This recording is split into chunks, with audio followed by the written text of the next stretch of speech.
नमस्कार दोस्तों, आज वीडियो हम बताने वाले हैं आपको SJVN का जो कि अप्रेंटिसशिप फॉर्म आया, मेरिट लिस्ट आई है, आपको ऑफलाइन कैसे फिलअप करना और कैसे सेंड करना है। तो कंप्लीट इस वीडियो में डिस्कस करेंगे इस बारे में। अगर अभी तक आपने हमारा चैनल सब्सक्राइब नहीं किया, इस वीडियो चैनल को जरूर सब्सक्राइब कर लीजिएगा। तो काफ़ी सारे स्टूडेंट कमेंट बॉक्स में कमेंट कर रहे थे कि आप फॉर्म फिलअप करके बताइए, और काफ़ी ने शायद फॉर्म फिलअप भी कर लिया है। तो आपको मैं जस्ट रिव्यू बता देता हूँ कि कैसे फॉर्म फिलअप करना है।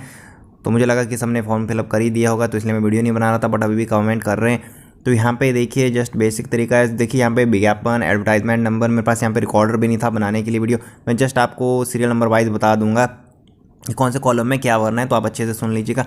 तो यहाँ पे देखिए सबसे पहले तो जो कि ऊपर वाला बॉक्स है, यहाँ पे विज्ञापन संख्या दी गई है जो कि आपका एडवर्टाइजमेंट नंबर है। देखिए एडवर्टाइजमेंट नंबर 21/2020 या जो भी, या 2021 था, 20/2021। तो आप उसको पढ़ लीजिएगा। जो भी एडवर्टाइजमेंट डाउनलोड करके जो कि PDF का नाम होगा तो वो वाली होगी, वो डाल दीजिएगा। अभी फिलहाल मेरे को याद नहीं है, समथिंग 21 या कुछ होगा ऐसे स्लैश करके 2021 कुछ ऐसा करके ही है, जो कि जिस डेट को आई होती है वो वाला देखना है। यहाँ पे जो कि एडवर्टाइजमेंट नंबर दिया होगा, आप सभी को पता ही है। अगर किसी को पता ना लगे प्लीज़ आप पूछ सकते हो, मैं आपको बता दूंगा कमेंट बॉक्स में कि एडवर्टाइजमेंट नंबर क्या है। तो यहाँ पे देखिए नेक्स्ट रोल नंबर पूछा गया, तो रोल नंबर आपको जारी नहीं हुआ है, तो आपका जो कि रजिस्ट्रेशन नंबर है यहाँ पे इन्होंने दिया हुआ रजिस्टर है वो यहाँ पे डालना है, या तो जो कि रेफरेंस नंबर होता है, बट इन्होंने यहाँ पे आपको रजिस्टर नंबर दिया है वो आपने यहाँ पे डालना है। और नेक्स्ट है पोस्ट अप्लाइड फॉर।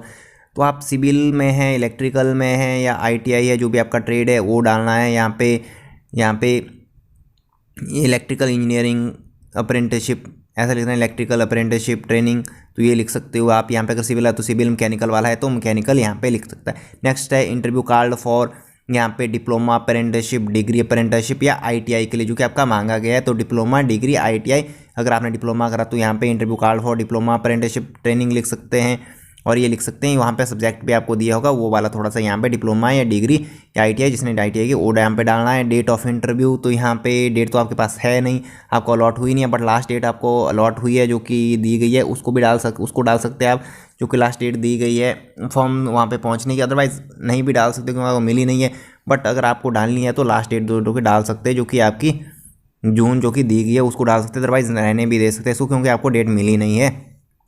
तो यहाँ पे एक फ़ोटो लगाना है आपको, और उस पर थोड़ा सा यहाँ पे साइन भी कर देने, आधे पे और आधा बाहर।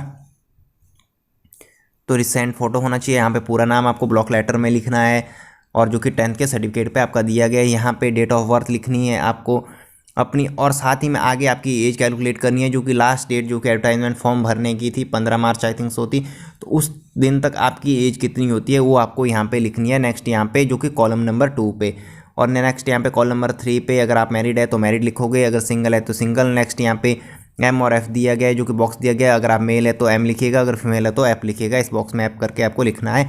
और अगर ये राज्य है तो आप सभी को पता है हिमाचल प्रदेश के हैं, तो वही आपको लिखना है, क्योंकि बाकी बाहर वाले एलिजिबल नहीं होंगे। अगर वो उन्होंने भरा भी है तो अगर दूसरी स्टेट लिखोगे तो आप डिस्क्वालीफाई डायरेक्टली हो जाओगे। तो यहाँ पे स्टेट ऑफ डोमिसाइल जो कि कॉलम नंबर 4 है, यहाँ पे हिमाचल प्रदेश ही आएगा। तो यहाँ पे नेक्स्ट है 5वां कॉलम। तो यहाँ पे देखिए कॉरेस्पॉन्डेंस एड्रेस, परमानेंट एड्रेस, तो यहाँ पे आपने विलेज लिखना है अपना, जो भी आपका आधार कार्ड या किसी भी ये पे है, और आपने कौन से इसमें भेजने डॉक्यूमेंट वो भी मैं आपको आगे बताता हूँ। तो यहाँ पे देखिए स्थाई और परमानेंट एड्रेस जिसका अलग अलग है तो वो अलग लिख सकता है, जिसका सेम है तो यहाँ पे सेम भी लिख सकता है, ठीक है। तो यहाँ पे नेक्स्ट देखिए फादर एंड हस्बैंड नेम। तो यहाँ पे जिनकी शादी हुई है वो हस्बैंड का नाम लिख सकते हैं, क्योंकि जो कि एड्रेस के लिए आपका ये रहेगा। अगर जिनके शादी नहीं हुई है तो यहाँ पे फादर का नाम लिख सकते हैं, अगर लड़की है, बाकी लड़के तो फादर का ही नाम लिखेंगे। तो यहाँ पे आपने वो भी लिखना है, यहाँ पे कैपिटल लेटर में ही आप लिखेगा जो कि अपना नाम या फादर का नेम होगा। बाकी आप स्मॉल लेटर में भी लिख सकते हैं। यहाँ पे इन्होंने कोई ऐसी टर्म्स एंड कंडीशन नहीं रखी है कि आप कैपिटल या स्मॉल में किस में भी लिख सकते हैं, बट अपना नाम आप कैपिटल लेटर में ही हमेशा लिखेगा, और फादर का भी। नेक्स्ट है यहाँ पे देखिए पति पिता का व्यवसाय।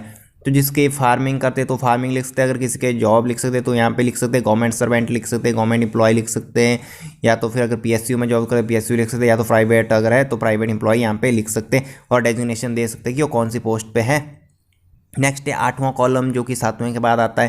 तो यहाँ पे कैटेगरी, अगर आपकी किसी की SC ST OBC EWS ex service man है, फिजिकल हैंडीकैप्ड है, लैंड आउटसाइड है, तो यहाँ पे आपने वो भर सकते हो आप यहाँ पे, या तो फिर यहाँ पे क्योंकि ख कॉलम में भी लिए वहाँ के बोले, क में सिर्फ बोला ही गया है। यहाँ पे अगर है आपका कृपया श्रेणी बताएं तथा प्रमाण पत्र की स्वयं सत्यापित प्रति संकलन करें।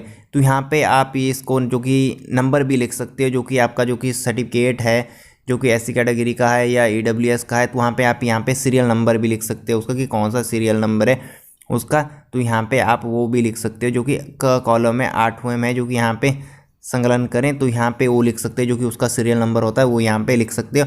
और बाकी आगे आप ख कॉलम में अपनी कैटेगरी लिख सकते हो, जो भी आपकी कैटेगरी है, जो कि सर्टिफिकेट नंबर है। तो यहाँ पे आप सत्यापित स्वयं सत्यापित प्रति संकलन करें तो यहाँ पे लिख सकते हैं copy of do you belong to SC ST OBC land outs, यहाँ पे लिखा गया था आउटस्टिस please indicate category and attested copy of certificate. तो लगाना तो आपको बाद में ही है, वो यहाँ पे आप उसका रेफरेंस नंबर दे सकते हो, सर्टिफिकेट नंबर अगर आप देना चाहते हो तो दे सकते हो। मैं तो रिकमेंड करूँगा दे दीजिएगा, वरना तो यहाँ पे आप जस्ट कैटेगरी भी लिख सकते हो, कॉलम में SC लिख सकते हो। तो डिपेंड करता है क्योंकि बर्थ सर्टिफिकेट तो आपके बाद में अटैच होंगे, ये बोला गया है कि आप अटैच करने वाले हो, ठीक है। अगर आपकी कोई है तो यहाँ पे जाति कास्ट आपको लिखनी है, तो आपको पता ही है जो भी आपकी है। यहाँ पे नेक्स्ट लिखा गया PWD फिजिकल हैंडीकैप्ड, अगर कोई है अपंग है। यहाँ पे ग में 8वें का ग है तो आपने भरना है, अदरवाइज यहाँ पे स्लैश दे सकते हो कि अगर आपका कोई नहीं है, आप फिजिकल हैंडीकैप्ड नहीं हो तो। बाकी C में आप सभी को पता अगर आप है तो कितनी % डिसेबिलिटी आपकी, वो आपको यहाँ पे रिमार्क करना है। अगर आपकी 40% से ज़्यादा है तो आपको थोड़ी सी प्रायोरिटी दी जा सकती है, बट वो कौन सी कंडीशन में आप कौन से ये में जा रहे हो, सिविल इलेक्ट्रिकल में, तो उसमें अलग अलग रहेगा, तो वहाँ पे आपका डिस्क्वालीफाई होने के भी चांसेस रहते हैं। तो यहाँ पे ग है धर्म, देखिए आपका रिलीजियस कौन है, हिंदू है, मुस्लिम है या सिख है, वो भी यहाँ पे लिख सकती हैं, या बुद्धिज़्म है हिमाचल प्रदेश में। तो 9 है, देखिए यहाँ पे academic technical profession qualification matric and एवं। तो सबसे पहले तो आपको 10th की क्वालिफिकेशन डालनी है, फिर आपकी जो कि बोर्ड का नाम हिमाचल प्रदेश बोर्ड से की है, धर्मशाला से की है या CBSE से की है, और कब पास किया और मैक्सिमम मार्क्स वगैरह आपको पता ही है। फिर जिन्होंने +2 किया +2 का डाल सकते हैं, जिन्होंने डिप्लोमा किया है वो डिप्लोमा का डाल सकता है, और जिन्होंने डिग्री किया तो डिप्लोमा के बाद डिग्री का डालना है। सेम क्वालिफिकेशन का 9 कॉलम में यहाँ पे 10th +2 और डिग्री, या तो 10th और डिप्लोमा की डालनी है, 10th डिप्लोमा डिग्री यहाँ पे आपको डालनी है। और यहाँ पे ऑब्टेन मार्क्स जितने आपके मार्क्स आए और मैक्सिमम मार्क्स जितने में से आपने लिए हैं, और परसेंटेज देनी है। और स्पेशलाइजेशन और ब्रांच आपने एंड में लिखनी है, अगर सिविल में इलेक्ट्रिकल में जिसमें भी किए वो एंड में दोगे। आपकी +2 आर्ट्स में साइंस में ITI जिनकी है तो ITI भी लिख सकते हैं, 10th ITI वो यहाँ पे डाल देना आपने। यहाँ पे डिटेल ऑफ ट्रेनिंग 10 कॉलम में देखिए, तो अगर आप अपना इंडस्ट्रियल ट्रेनिंग का यहाँ पे जिक्र करना चाहते हैं तो यहाँ पे कर सकते हैं, ठीक है। देखिए 10th कॉलम में अगर आपने कोई ट्रेनिंग करी हुई है इससे पहले, बट वो 1 साल से ज़्यादा की नहीं होनी चाहिए, सबसे बड़ी बात ये, तो आपकी होनी चाहिए 6 महीने की या 7 महीने की भी हो जाए, 2 महीने की, 1 महीने की है, उसका जिक्र कर सकते हैं। अदरवाइज नहीं करना चाहे तो नहीं भी कर सकते हैं। अगर आपने की है 1-2 जितनी भी की है तो यहाँ पे लिख सकते हैं नेम ऑफ ऑर्गेनाइजेशन, जहाँ पे आपने की अगर SJBN में ही की है तो अच्छी बात है, आपको शायद यहाँ पे प्रायोरिटी दी जाए इंडस्ट्रियल ट्रेनिंग।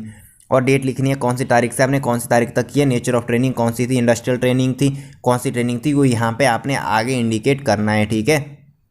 यहाँ पे नेचर ऑफ ट्रेनिंग या कैंप लगाया था, क्या था, कौन सा था, वो वाला यहाँ पे लिखना है। या तो आप देख भी सकते कौन से में आपने वो ट्रेनिंग करी थी। तो यहाँ पे नेक्स्ट है कार्य अनुभव या आफ्टर डिग्री की थी, वो भी यहाँ पे लिख सकते 10वें कॉलम में ये लिखना है। कार्य अनुभव 11 कॉलम है, तो इसमें आपने कुछ भी नहीं लिखना है, ठीक है। सबसे बड़ी बात है एक्सपीरियंस अगर आपका होता है, वैसे तो 1 साल से अगर ज़्यादा कोई नहीं, किसी ने भर भी दिया है, जिसने फॉर्म भेज दिया है 11 कॉलम में, तो आपका फॉर्म रिजेक्ट हो जाएगा सीधे ही, आपके मार्क्स कितने भी क्यों ज़्यादा नहीं हो। तो यहाँ पे क्योंकि आप बाद में एंड में डिक्लेरेशन भी दे रहे हो, तो अप्रेंटिसशिप की टर्म्स एंड कंडीशन यही होती है कि आपके पास 1 साल से ज़्यादा, 1 साल या इससे ज़्यादा कार्य अनुभव नहीं होना चाहिए, वर्क एक्सपीरियंस नहीं होना चाहिए। तो 11 कॉलम आपने खाली छोड़ देना है। अगर किसी के पास है 5 महीने का, 6 महीने का, वो लिखना ही चाहता है भैया तो लिख सकता है, बट वैसे इतने साल 5-6 महीने का एक्सपीरियंस देता ही कौन है आज की डेट में। मुझे लगता है सिविल फील्ड में तो वैलिड ही नहीं होता, एलिजिबल ही नहीं होता 5-6 महीने का एक्सपीरियंस, मानते ही नहीं कोई भी है। बाकी वही आपको यहाँ पर कुल अनुभव वगैरह बोला गया, तो ये खाली एक चीज़ है, यही आपको देखना है सबसे मेन चीज़। अगर कोई आप सोचते हैं कि आप एक्सपीरियंस डाल दे तो आपके सिलेक्शन के चांसेस है, बिल्कुल भी नहीं है। यहाँ पे आपके रिजेक्शन के चांसेस है अगर आप 11 कॉलम भरते हो तो। 11 कॉलम है, ये भरना नहीं है, वैसे इसको खाली रहने जो स्लैश भी आप लगा सकते हैं कि आपके पास कुछ भी नहीं है, आप फ्रेशर हो खाली। और नेक्स्ट है 12 कॉलम लैंग्वेज नोन। तो यहाँ पे देखिए हमारी जो कि स्टेट लैंग्वेज हिंदी और इंग्लिश है, तो वही 2 ही दिए कॉलम, एक्स्ट्रा होते तो आप पंजाबी संस्कृत वगैरह भी लिख सकते हैं। तो यहाँ पे हिंदी और इंग्लिश देना है, बाकी स्पीकिंग और रीडिंग राइटिंग आप सभी को आनी ही चाहिए और आती भी है सबको। ITI वाले को शायद मे भी ना लिखें कि मुझे इंग्लिश नहीं आती है, तो हिंदी के बदले वो कुछ हिंदी के साथ वो कुछ और चूज कर सकता है, या हिंदी भी रख सकता है शायद जिसने, वैसे तो इंग्लिश आती है सबको, भी ये पढ़ी होती है, तो हिंदी और इंग्लिश आप दोनों ही भर दीजिएगा। और रीड राइट स्पीक भी लिख लीजिएगा, चाहे थोड़ा कम ही आती हो। तो नेक्स्ट है extra curricular activity and sports hobbies etcetera. Extra curricular activity में होता है, अगर कभी आपने स्पोर्ट्स में भाग लिया हो, किसी भी एक्टिविटी में, स्कूल में कोई भी कंपटीशन जीता हो, कोई भी किया हो, जैसे कि आपने कोई कैंप लगाया हो, कुछ भी किया हो, जैसे स्काउट एंड जो होता है स्काउट एंड गाइड का होता है, और आपका माउंट ट्रेनिंग का होता है, बहुत सारे होते हैं NSS NCC वगैरह, तो उसका यहाँ पे जिक्र आप कर सकते हैं 13 कॉलम में। बाकी 12 कॉलम में तो भाषा का मैंने आपको बताया, और 14 कॉलम में रिश्तेदार को छोड़कर रेफरेंस अदर देन रिलेटिव्स नर में। देखिए 14 कॉलम में आपने किसी फ्रेंड का नाम या कोई रिलेटिव है आपका, मतलब दूर का है, फ्रेंड का ही समझ लीजिए आप, रिश्तेदार को छोड़कर यहाँ पे बोला गया जो आपका नोन है, गांव में ही पड़ोसी है, कोई भी जिसको आप जानते हो और कोई भी काम करता हो, जॉब करता हो या कुछ नहीं करता हो, घर में भी हो, तो उसका एड्रेस यहाँ पे देना है, उसका नाम लिखना है यहाँ पे, position designation and name organisation अगर कहीं पे काम करता है, और उसका आगे एड्रेस दे देना है, कोई भी आपका एक जानने वाला होगा 14 कॉलम में, ठीक है। तो यहाँ पे उसका आपको जिक्र करना है 14 कॉलम में। तो इसमें ज़रूर आप जिक्र करिएगा किसी का, क्योंकि आपका पड़ोसी होगा, कोई भी होगा, उसका लिख लीजिए, या तो फ्रेंड का ही लिख लीजिएगा इधर एड्रेस पता। तो बाकी है 15 यहाँ पे SJVN में रिश्तेदार का विवरण, detail of relative in SJVN। तो देखिए अगर आपका रिश्तेदार है तो भैया यहाँ पे लिख लीजिए, अब नहीं है तो आप कहाँ से लाएंगे अपना रिश्तेदार कि नहीं मेरा रिश्तेदार है भाई मेरे को दे दीजिए, तो यहाँ पे आप इसको रहने दीजिएगा। जो भी यहाँ पे ये फ़ायदा उनको मिलेगा जो भी यहाँ पे प्रोजेक्ट प्रभावित एरिया वाले क्षेत्र है, वहाँ का कोई ना कोई रिलेटिव वगैरह होता ही है SJVN वगैरह में, उनको शायद वैसे भी तो मार्क्स तो मिल ही रहे हैं, क्योंकि जिनकी ज़मीन है उनको एक्स्ट्रा प्रायोरिटी दी जा रही है, उनको यहाँ पे थोड़ा सा सिलेक्शन का फ़ायदा मिलेगा। तो यहाँ पे वो लिख सकते हैं कि मेरा फादर ब्रदर जो भी है, चाचा मामा ताऊ, यहाँ पे SJVN में है, उनका नाम लिख सकते हैं और पोजीशन लिख सकते हैं और रिलेशनशिप बता सकते हैं। तो 15 कॉलम भी होगा, 14 भी होगा। 14 में आपने फ्रेंड वगैरह का अपना जिक्र करना है, जो भी दोस्त है या तो गाँव का कोई पड़ोसी है जो कि आपका रिश्तेदार नहीं है, उसके बारे में लिखना। अगर कोई अच्छी जॉब वगैरह करता है, कुछ भी करता है, तो उसका यहाँ पे आपने डेजिग्नेशन वगैरह दे देना है। अगर नहीं है फिर भी देना नहीं चाहते तो भैया आपकी मर्जी, बट फ्रेंड तो आपके होंगे ही भैया, उनका दे दीजिएगा। तो यहाँ पे आता है फिर बात 16 कॉलम की, have you been interviewed for any post in SJVN in the past. तो मुश्किल ही होगा, ना ही करना है, तो यहाँ पे नो ही लिख सकते। अगर यस करते तो आपको यहाँ पे जिक्र करना पड़ेगा, इफ़ यस गिव्स डिटेल्स। अगर यहाँ पे तो कोई हुआ ही नहीं होगा जो भी यहाँ पे अप्रेंटिसशिप के लिए ट्राई कर रहा है सिलेक्शन। और नेक्स्ट है यहाँ पे 17 कॉल, यहाँ पे 17 जो कि हेडिंग है यहाँ पे। 17 नंबर में have you register your name with in employment exchange. तो सभी होते हैं, तो यहाँ पे हाँ करके आप अपने एम्प्लॉयमेंट एक्सचेंज का नाम पता वगैरह लिख लीजिए। अगर नहीं है तो नहीं कर सकते। यहाँ पे थोड़ा आपको डिसएडवांटेज में भी हो सकती है, वैसे तो नहीं होगी। अगर आप बेरोज़गार है तो आपकी ज़्यादा सिलेक्शन के चांसेस रहते हैं, बट यहाँ पे सारा का सारा मसला मेरिट बेसिस पे ही है। तो यहाँ पे आपने वो लिखना है, एम्प्लॉयमेंट एक्सचेंज का बेरोजगार कार्यालय जो कि रोजगार कार्यालय होता है, वहाँ पे आपका नाम जो कि दर्ज होगा उसकी पूरी की पूरी डिटेल देनी है। कौन सा है आपका, मंडी है तो मंडी, गोर है तो गोर है, अगर आपका शिमला है तो शिमला, और राज्य तो हिमाचल प्रदेश ही आएगा।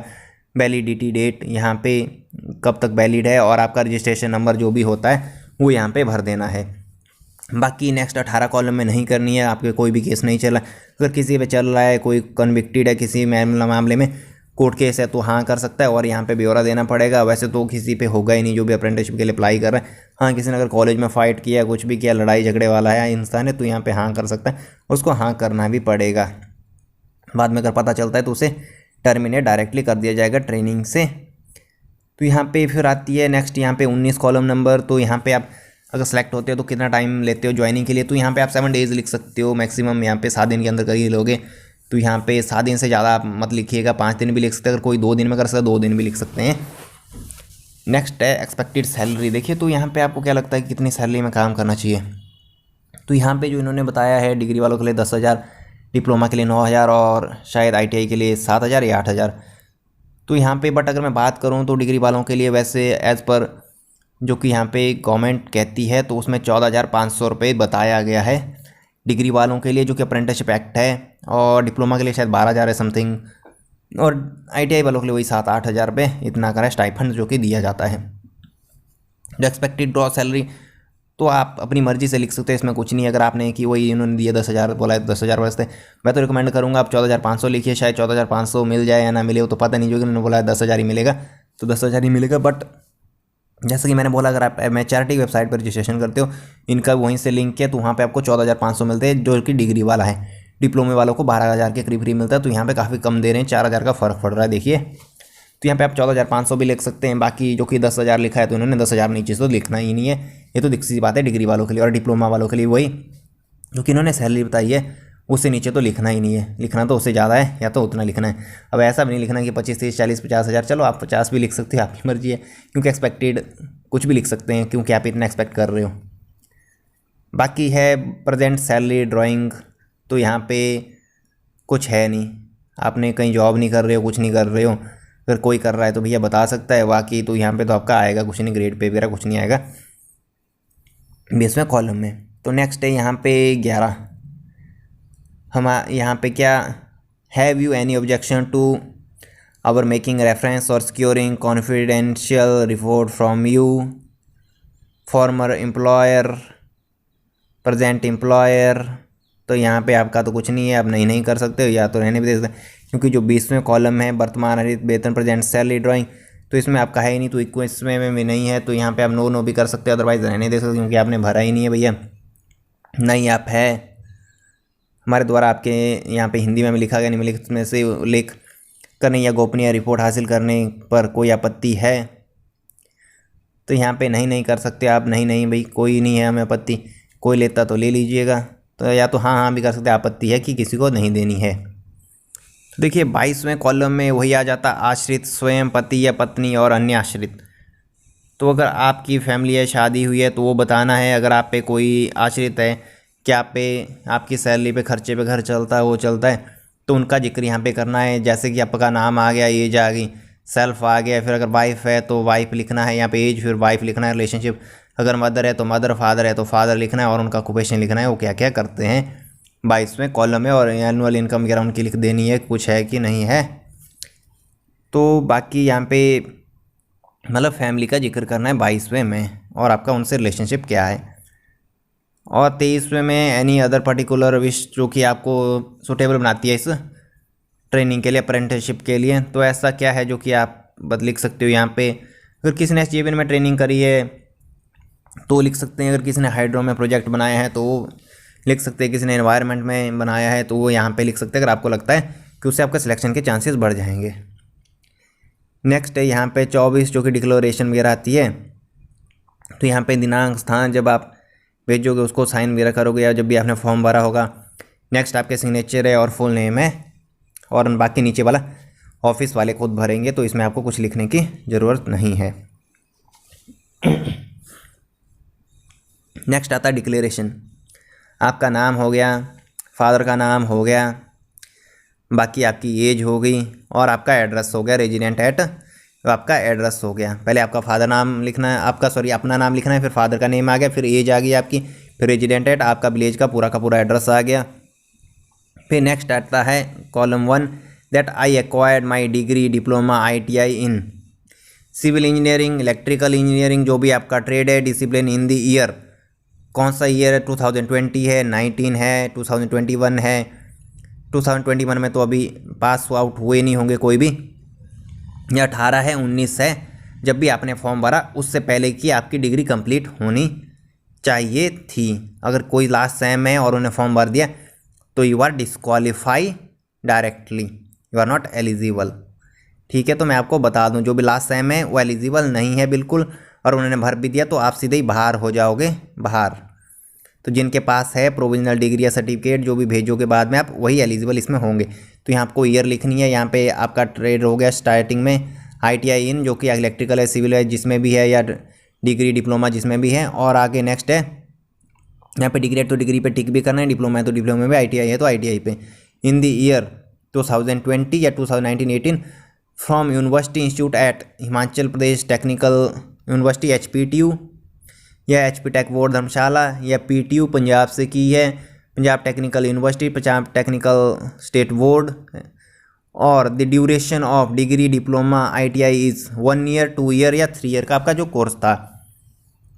And my final result is, date of declaration of my final result is, तो यहाँ पे आपको डेट लिखनी है 23 जनवरी 2020, जब भी आपका फाइनल रिजल्ट आया है लास्ट सेम का या जो भी आया है, तो यहाँ पे आपको देना है। That after passing the above said examination I do have job experience of 1 और more year, I did not undergo apprenticeship training, इससे पहले आपने कभी नहीं करी है। After completion of my degree diploma ITI, तो यहाँ पे ये चीज़ मैं आपको पहले ही बता रहा था ऊपर, जो कि आप फॉर्म में भरने वाले हो। तो यहाँ पे आप साइन करते हो, नीचे वेरिफिकेशन करते हो, और अगर वहाँ पे आप एक्सपीरियंस शो कर देते हो, और बट यहाँ पे आप बोले कि मेरे पास तो एक्सपीरियंस भैया है ही नहीं, तो ये वाली है जो कि डिक्लेरेशन जो कि इन्होंने मांगी है। बाकी आपको डॉक्यूमेंट कौन कौन से देने, देखिए 10th का सर्टिफिकेट सबके लिए कंपलसरी है, हिमाचली बोनाफाइड भी देना है। बाकी अगर कोई प्रोजेक्ट प्रभावित एरिया से तो आप प्रोजेक्ट प्रभावित का वो सर्टिफिकेट दे सकते हो। बाकी आपका जिसने +2 करी है तो +2 भी दीजिएगा, और जो भी आपने एजुकेशन डिटेल भरी है, डिप्लोमा, डिग्री, ITI का सर्टिफिकेट प्रोविजनल आपका होना कंपलसरी है। अगर ओरिजिनल है तो ओरिजिनल भेजिए। बाकी DMC भी आप सब साथ में भेज ही दीजिएगा अपनी, जितने भी सेम की है जितनी है। बाकी नहीं है अगर किसी के पास तो डिप्लोमे में, क्योंकि प्रोविजनल है उसमें तो आपका जिक्र होगा ही। बाकी आप एक एड्रेस प्रूफ भी भेज दीजिएगा, अपना आधार कार्ड या वोटर ID। बाकी जिनके पास पैन कार्ड है तो पैन कार्ड की भी एक कॉपी भेज दीजिएगा साथ में। बाकी पासबुक वगैरह की शायद अभी ज़रूरत है नहीं, इन्होंने लिखा भी नहीं है वहाँ पे, अगर लिखा है तो आप भेज सकते हो। बट आप एक आइडेंटिटी प्रूफ जो कि आधार कार्ड या वोटर ID कार्ड हो गया, और बाकी आपका हो गया एक पैन कार्ड है जिसके पास तो पैन कार्ड भी भेज सकता है। तो बाकी आपकी जो कि एजुकेशनल मैंने आपको बता दिया, 10th, +2, डिप्लोमा या डिग्री या ITI जिन जिन की है ये वाले भेजने। बाकी आपने ये फॉर्म भेजने, बाकी आधार कार्ड या वोटर ID में से जो कि एक चीज़ आपने साथ में भेज देनी है यहाँ पे। तो ये थी आज की वीडियो लगे अच्छी तो लाइक और शेयर करना भूलिएगा। अगर कोई भी सवाल जवाब हो अभी भी तो आप पूछ सकते हो। बाकी आपने इस फॉर्म के आगे जो कि सर्टिफिकेट यहाँ पे अटैच कर देने। बाकी हिमाचली बोनाफाइड, सॉरी मैंने हिमाचली बोनाफाइड आपको सारी अभी नहीं बताया होगा लास्ट टाइम, तो हिमाचली बोनाफाइड भी आपने यहाँ पे भेजना है। तो आप कि हिमाचल के रेजिडेंट हो, हिमाचली बोनाफाइड कंपलसरी यहाँ पे है। तो ये थी आज की वीडियो, धन्यवाद।